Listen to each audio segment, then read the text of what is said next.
every course steps out, but it sits in each brick as it goes up. How you have the pointed joints, that's where you cut the, that's why you cut the brick, so the joints are uniform. Yeah. It'd be great to give him some background about the building and the larger design ideas that influence the mock-up. The side is untouched, it's all just one running bond of the ground face. The dimension of this block again is 11 5/8, right? Just so you know too. Yep. These are all 11 5/8. Yep. They have the opportunity to actually go do some layout this afternoon to sort of get the ball rolling for you. So you're ready to roll at 7 in the morning. It's impressive. Yeah, we all work together. Yeah, I know. It's great teamwork. Yeah, definitely. We watch week after week. We have the actual drawings with like how many pieces we need to have cut. They're all the same angle. So you can just mass cut them the same angle. They're not different. They just have to be laid according to the code. It's the connection of the people that are they're going to come into the landscape and they're going to come out. So they're going to be getting both a market and a park to the circle. Do you think it's realistic to aim to get the double-wide wall completed one day? Yeah, as long as you guys have all your stuff together. Okay. My guys will be waiting to do it. It's going to be a decent weekend. No tents are going up, which is good. It is good news because it's much better without the tents. If you need to anchor anything in, come in and you can anchor one going in Exactly. there. See the holes sticking out? Yep. Boom, you drill. The shelving's easy. It's just this bench is what I really want to make sure. And the same thing up in structurally here sound. and over in here.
I got a cut going in here because it doesn't work out to have the whole block. We made it to like a full 8 foot, which is not like what the slab will give us. The flat slab is exactly 8 foot. Exactly. Hold on. He's got to go way back.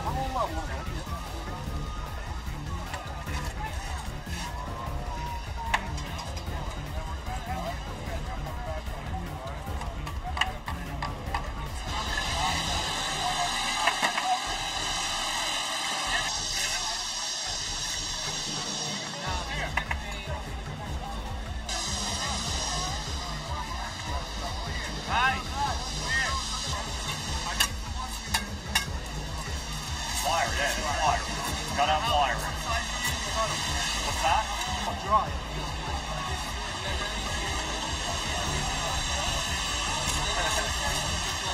So they're both going to start basically, yes. One person's going to start building here, another person, yes. Right. All right. Yes. All right. And each one lines up to the corner, squared, right? Yes. Okay.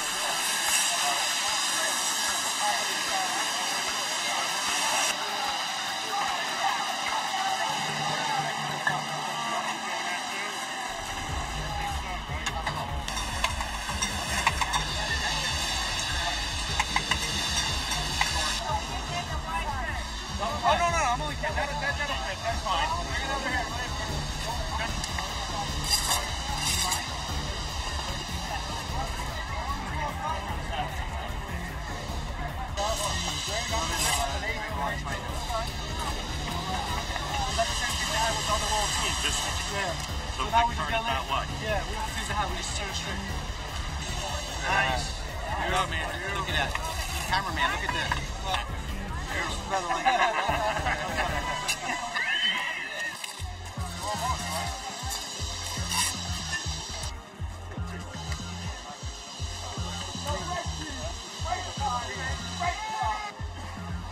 It all comes off that get all stark on that window, you know what I mean? That's what sets them up, how you got it landed.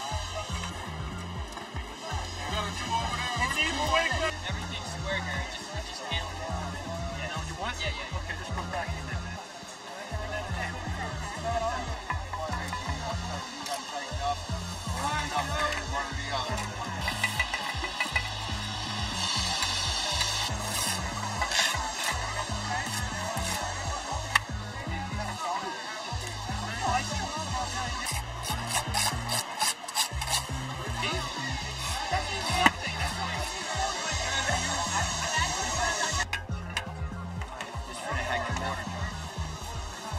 Okay, well it shows that can Come down, right? yeah, just yep.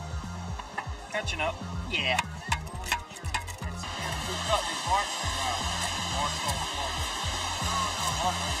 Yeah, we had the urethane and all, so that was the only room to cross over like this. You're gonna see it. Probably see it.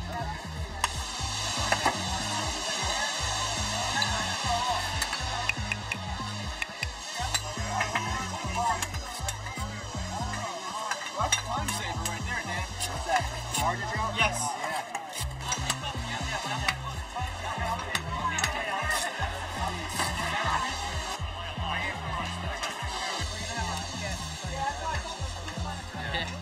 Alright, well, Well, we don't have, we were just gonna build the wall for today. yeah. So, I mean, the floor is gonna be done tomorrow, so we can have time.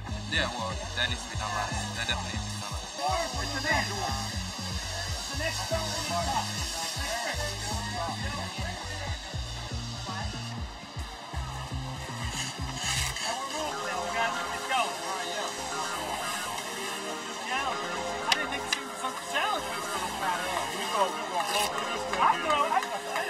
I did not anticipate that start, man. That tricky.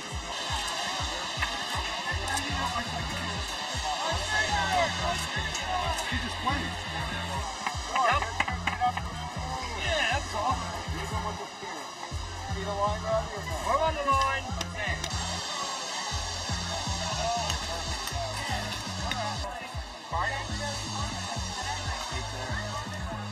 This guy just out.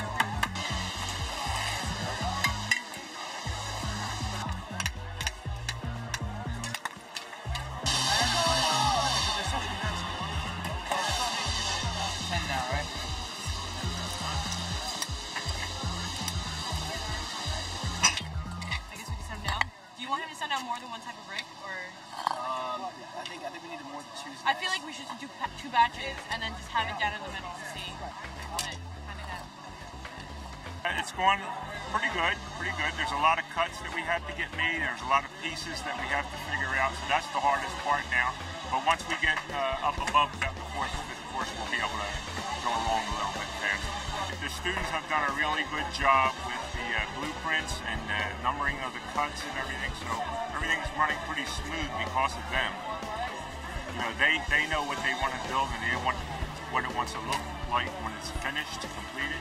And we have to be able to interpret what they're telling us and what they're showing us from the blueprint. They're doing a really good job with that. When it's this wall type, that's where the slab goes, in the middle of that wall type. That makes sense. That's not even what the color said. This is a wall type. That's that same wall type in the project. That's where the vendor stands. It's on this curve, and then the vendor stands there. So I think it should be in the middle of one of these things, honestly. Maybe. I don't know. Let's go. Let's go look.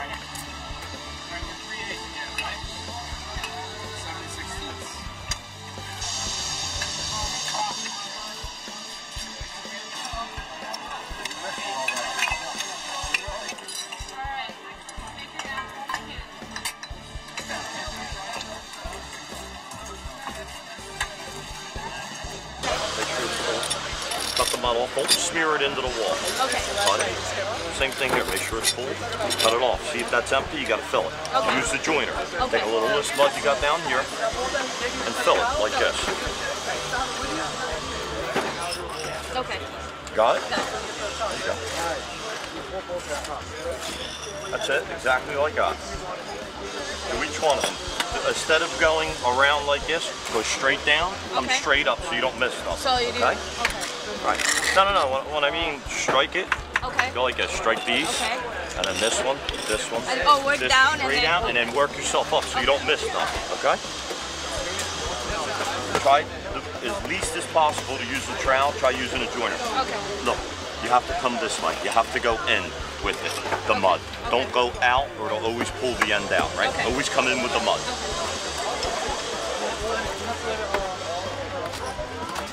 Okay, now when you do it the other way, you do the same thing. You pull in.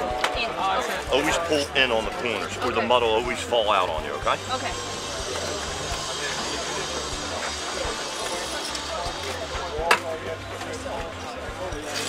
I did the same thing. Where's our professor? Where is our professor?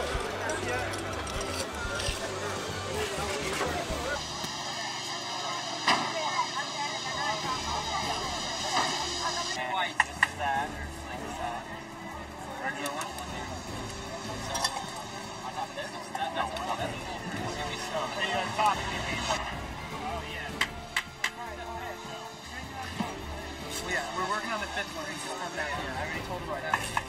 That's all for the fifth row. The next row is all solid, nothing happening. And then we go into more of it.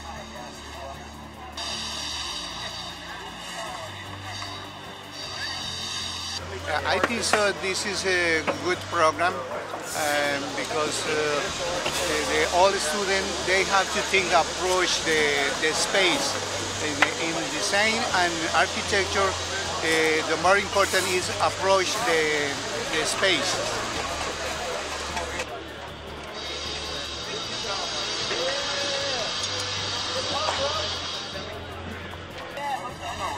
This is coming together, columns coming together. Every part of the structure is pretty self-explanatory.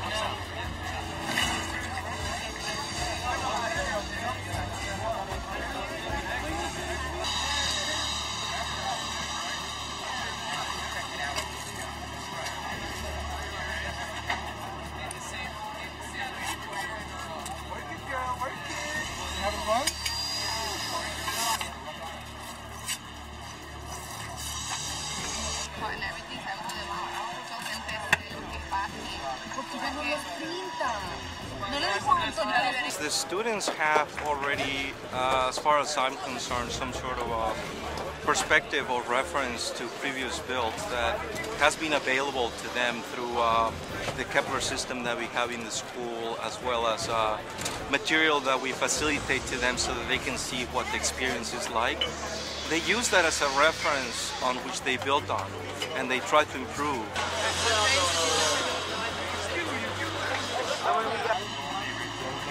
Right down? No, he wants to come up. He wants to come up, right? I'm a little bit high. You're a little bit high? Okay.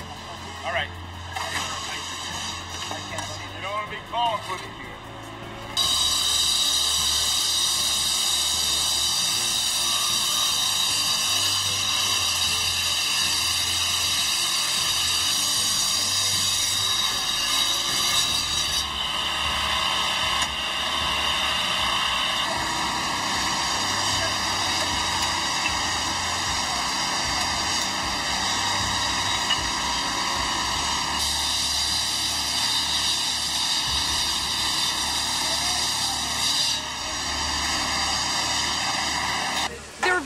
concerned with choosing materials that represented the intentions of the whole building project, the whole design idea.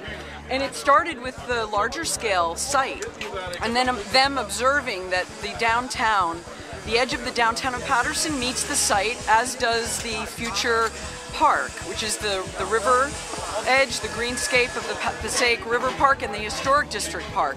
And one of their walls represents that green system coming into the site, adjacent to the site, and another wall represents the history of Paterson and the commercial activity and the heritage of Paterson's industrial past. And then the walls in between accommodate the market activity. You guys have to figure out how it fits on this side and the other side and run through your options before too soon because they've got to push some of these out. In order to do that, you're on a time constraint. You also have to figure out how to coordinate cutting the slab.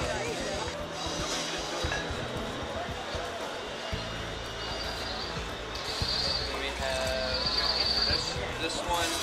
Basically what I did was I took the city of Paterson, I looked at the different grids, and I observed like different ideas of connection and disconnection within that.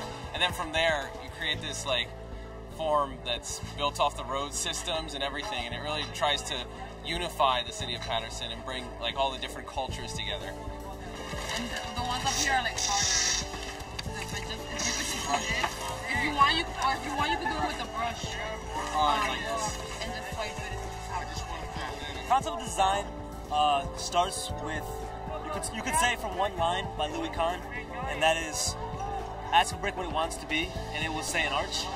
And so we took the essence of masonry construction and its relationship of history, and the arch has always been the most prominent form, always constructed out of masonry. And so we wanted to make that an essential experiential relationship to our food market in Paterson. And so the arch dictates different levels of experience towards a goal of enlightenment throughout our project. And so as you on several different floors, as you experience the arch, you're slowly coming towards a converging point. And that converging point, through its construction, is symbolic of the enlightenment, of the understanding about what our project is all about.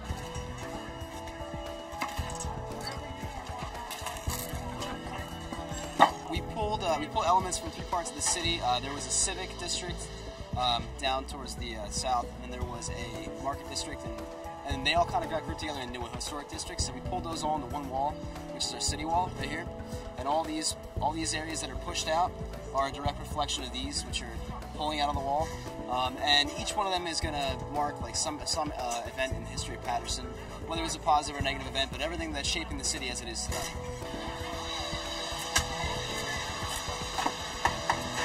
We wanted to connect Paterson through this park, this undulating park surface, and then our market actually grows out from underneath. It's supposed to represent the growth of the economy of Paterson and a rebirth of its new defined economic push. The concept started out with a study of the city of Paterson itself, and what we did is we kind of broke up the city into 4 different districts, which our goal is to try to converge them all together, to come into our market, to interact with each other, interact with food, and just kind of become one whole Paterson instead of the 4 separate pieces of Paterson that we feel like it is now.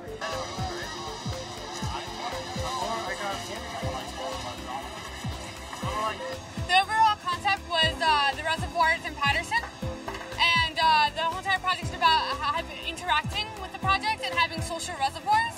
So we're constricting and allowing people to flow freely in certain areas, and we're trying to reflect that in our mock-up. Water plumbing, did you get that?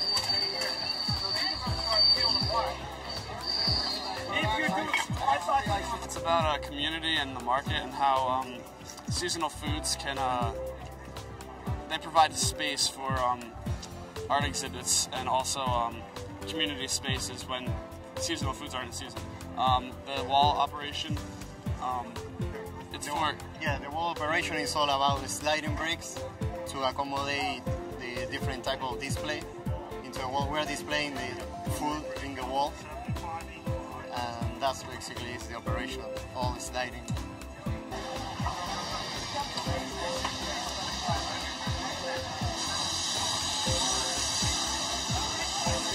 Well, at the moment they're currently mixing some actual food spices into the mortar mix, so they're making some kind of strange hybrid of masonry build with sort of some kind of food, which I'm not sure exactly quite yet it's going to be.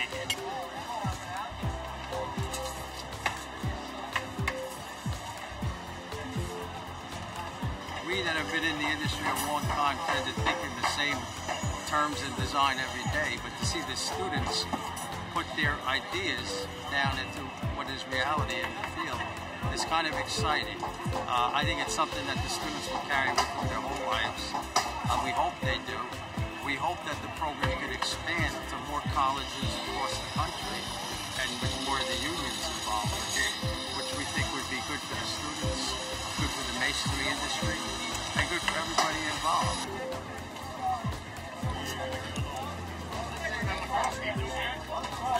This is one of the reasons why my son came to NJIT when he was a high school student.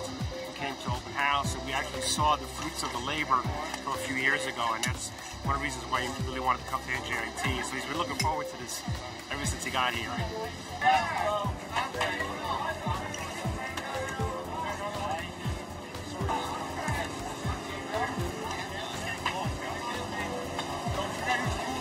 Well, the mock-up is based on two orientations. The orientation of the sun versus the urban orientation of Patterson. So our walls are oriented to that urban grid, and the roof, the plates of the roof, which are going to come over this way, are oriented to the south to catch the light.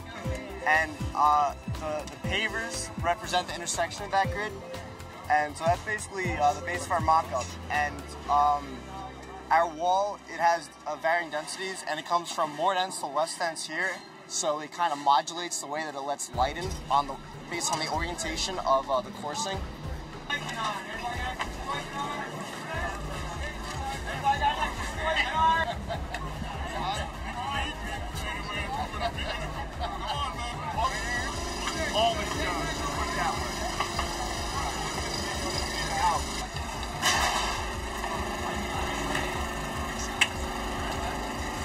First of all, the challenges that we faced were a bump in the road for us, but after sitting down with our masons and foremen, everything else just kind of fell into place, and what we thought was a very difficult problem that we would have to spend all night to think of, we just sat down, put our heads together, and solved it in like a matter of 20 minutes, and it actually came out better than what we had originally. I think it's a great thing. I think it's good things for the kids, like you said, to have hands-on, and I think it's wonderful working with them, you know. I think their ideas are great. They look into the future, they don't look into the past.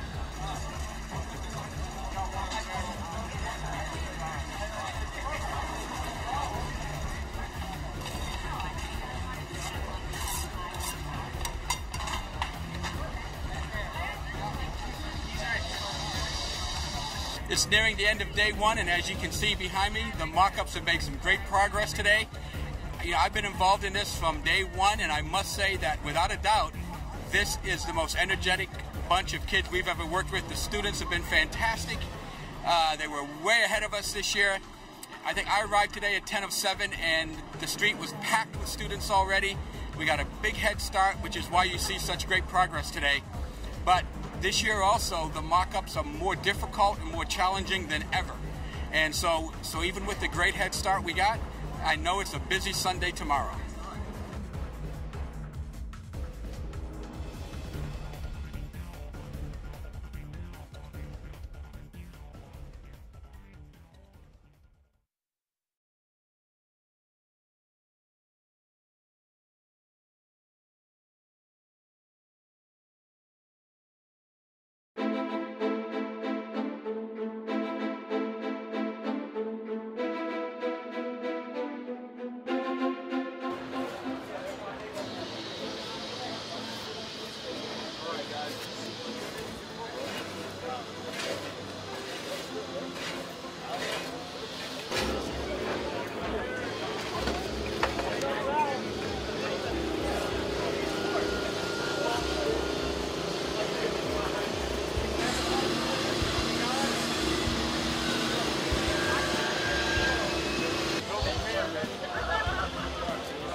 He wanted the angle. Just have to trim it, and then if you gotta cut it again. I remember. So it's very realistic of what we're doing. That's still quite a bit. Other than the angles. We are enormously grateful that yet another year our students have the opportunity to do these amazing structures. When I look at them, I am dazzled by the amount of imagination, creativity, and innovation that these projects represent. But more importantly, It really gives them gives our students an opportunity to work with building professionals and ask basic questions like, how does this stand up? How do you build it?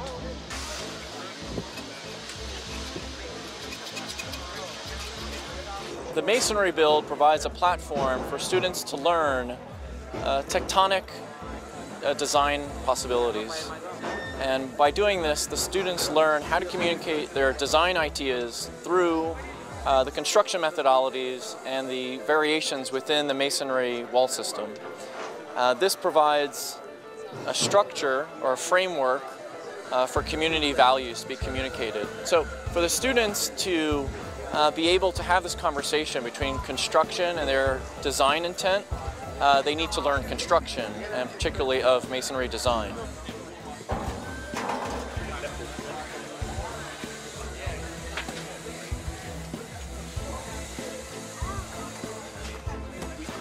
All right, so here we are. It's Sunday afternoon at the College of Architecture and Design at NJIT. The second-year students are doing their annual design build competition, working with professionals from the field of masonry.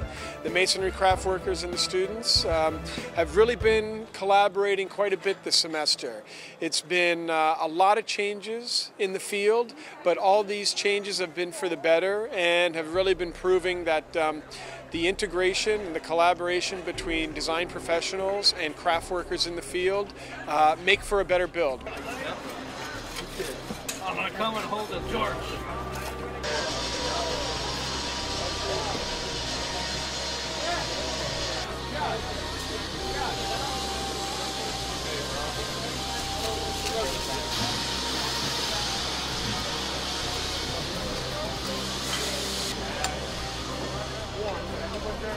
You might be able to play.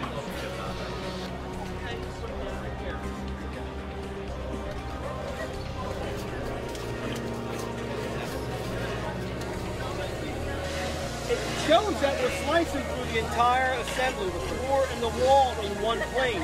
The other choice is we can put this down and wrap that, but you're not going to get the continuous 1-inch joint here.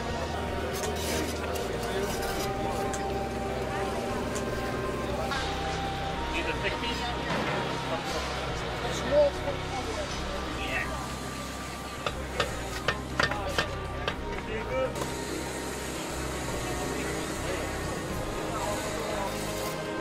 Our spice break. Sorry. Oh, yeah. Cool.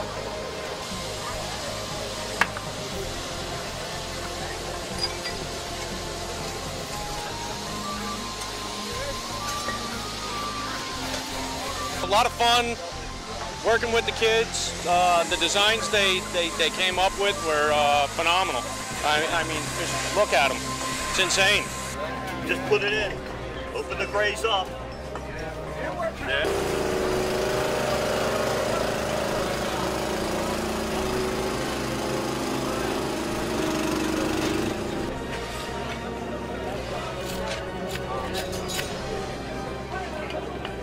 It was good. It was a great learning experience, actually. You realize a lot of stuff that you put on a drawing doesn't actually happen the way you think it does. It's not put together the same way. It's the end of day 2 almost. We got about half the projects done. The other half still have a little bit of work left to do. And before I go any further, I just want to thank the bricklayers and laborers for their effort this weekend. They worked long hours on Saturday, up to 10, 11 hours on some of the projects.